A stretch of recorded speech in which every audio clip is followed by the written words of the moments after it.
PDIP balas Jokowi, minta tak bawa Megawati soal Presiden 3 periode. Pernyataan Presiden ke-7 RI Joko Widodo, Jokowi, yang membantah adanya permintaan atau wacana 3 periode menjadi bahan diskusi hangat publik. Dalam bantahannya, Jokowi turut menyebut Ketua Umum PDIP Perjuangan atau PDIP Megawati Soekarno Putri yang sejak awal menolak keras wacana 3 periode.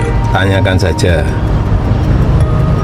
ke Ibu Mega, atau tanyakan saja ke Mbak Puan, atau tanyakan saja ke partai-partai. Ungkap menanggapi hal itu, juru bicara PDIP Guntur Romli meminta Jokowi untuk tak membawa-bawa Megawati dalam pernyataannya tersebut.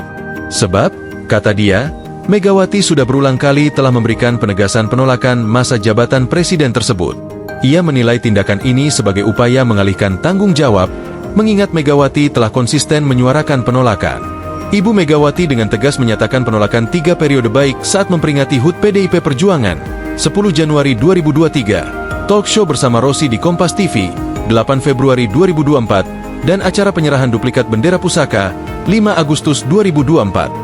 Ini menunjukkan keberpihakan beliau pada konstitusi, kata Guntur, Selasa, 31 Desember 2024. Guntur menyimpulkan bahwa bantahan Jokowi hanya menjadi bahan perdebatan karena bertentangan dengan bukti yang ada.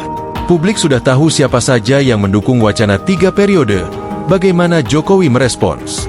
Sikap pura-pura antipati Jokowi hanya memperkuat anggapan bahwa semua ini adalah drama politik yang disengaja, katanya. Menurut Guntur, konsistensi dalam sikap dan tindakan adalah hal yang penting untuk menjaga kepercayaan publik. Demokrasi butuh pemimpin yang transparan, bukan yang sekadar bermain retorika, ujarnya. Ia menjelaskan, wacana 3 periode atau perpanjangan masa jabatan Jokowi disuarakan secara masif oleh lingkaran terdekatnya selama periode kepemimpinannya.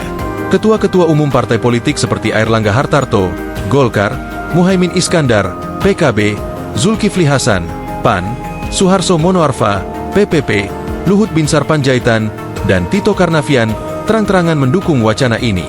Bahkan organisasi relawan seperti Projo dan Abdesi turut berperan, ujarnya. Guntur juga mengkritik pernyataan Jokowi pada akhir 2019 yang menyebut dukungan 3 periode sebagai tamparan dan penjurumusan terhadap dirinya. Ia menilai pernyataan tersebut hanya bagian dari drama politik yang tidak memiliki tindak lanjut nyata. Orang-orang yang disebut menampar dan menjerumuskan Jokowi tetap berada di lingkaran terdekatnya hingga akhir masa jabatan. Bahkan sekarang menjadi orang titipan di pemerintahan Presiden Prabowo, kata Guntur. Sebelumnya, Jokowi buka suara terkait Sekjen PDIP Hasto Kristianto yang mengungkit adanya pejabat yang berupaya menggolkan 3 periode masa jabatan presiden. Mantan wali kota Solo ini menegaskan tidak pernah meminta terkait perpanjangan 3 periode. Download Tribun X sekarang, menghadirkan lokal menjadi Indonesia.